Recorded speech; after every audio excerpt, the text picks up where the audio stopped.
இந்த வீடியோ இப்போ உங்கள் கண்ணில் படுதுன்னா நீங்கள் ஏதோ ஒரு புண்ணியம் பண்ணிக்கன்னு நினைக்கிறேன். தயவு செஞ்சு ஸ்கிப் பண்ணாமல் இந்த வீடியோ ஃபுல்லாக பாருங்கள். இது 800 வருஷம் ரொம்ப பழமையான கோயில்கள்னு. இது பாண்டிய மன்னர் காலத்தில் கட்டப்பட்ட கோயில். கோயிலோட சிறப்பு என்னென்னா, இங்கே பாறையினாலே ஃபுல்லாக செதுக்கப்பட்டது.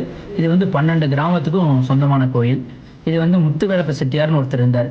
அவர் வியாபார நிமித்தமாக போகும்போது இங்கே மலையில் ஓய்வு எடுக்கிறார். ஓய்வு எடுக்கும்போது சுவாமி கனவுல தோன்றி, இந்த மாதிரி நான் இங்கே இருக்கேன், என்னை ஆலயத்தை உருவாக்கணும் அப்படி சொல்லும்போது இந்த ஆலயம் உருவாச்சு. முருகரை தரிசனம் பண்ணோம்னா என்ன பலன்னா, சுவாமி தண்டாயுதபாணியாக இருக்காரு. சுவாமிக்கு எல்லா இடத்துலையும் வேல் தான் இருக்கும். நம்ம இங்கே வஜ்ர வேல் வச்சிருக்கோம் சுவாமி. அந்த வஜ்ர வேல் பார்த்தீங்கன்னா நமக்கு தீய சக்தி எல்லாம் விலகி நமக்கு நல்ல சக்தி உருவாக்கி நம்ம வேண்டிய வரங்கள்லாம் சீக்கிரமே உடனே நமக்கு கிடைக்கணும். நம்ம கல்யாணம் ஆகாதவங்க, குழந்தை பாக்கியமானவங்க, நமக்கு தொழில் வியாபாரமா நிமித்தமா ஏதாவது பிரச்சனைகள் தொல்லைகள் ஏதாவது இருந்ததுன்னா அது உடனடியாக சுவாமி நிவர்த்தி பண்ணி வைப்பார். அதுலேயும் முதல் முறையாக பாறையிலேயே கல்வெட்டு பதிச்சிருக்காங்க. அதாவது திருக்குறள் பதிச்சு வச்சிருக்காங்க.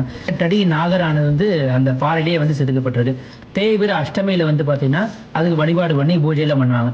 நமக்கு கல்யாணம் ஆகாமல் இந்த மாதிரி தோஷங்கள்லாம், சர்ப்ப சாந்தி தோஷம் இதெல்லாம் நிவர்த்தி பண்ணுறதுக்காக அந்த தேய்பிர அஷ்டமி அன்னைக்கு அந்த வழிபாடு பண்ணுவாங்க. பழனியில் பார்த்தீங்கன்னா போகர் சன்னதி இருக்கும். அதே மாதிரி இங்கே சுவாமிக்கு பின்னாடி தியான மண்டபம் அமைஞ்சிருக்கு. கரெக்டாக பார்த்தீங்கன்னா அவினாசிலேருந்து ஒரு 20 கிலோமீட்டர் தொலைவில் மலைப்பாளையம்னு சொல்லி ஊர் அமைஞ்சிருக்குங்க.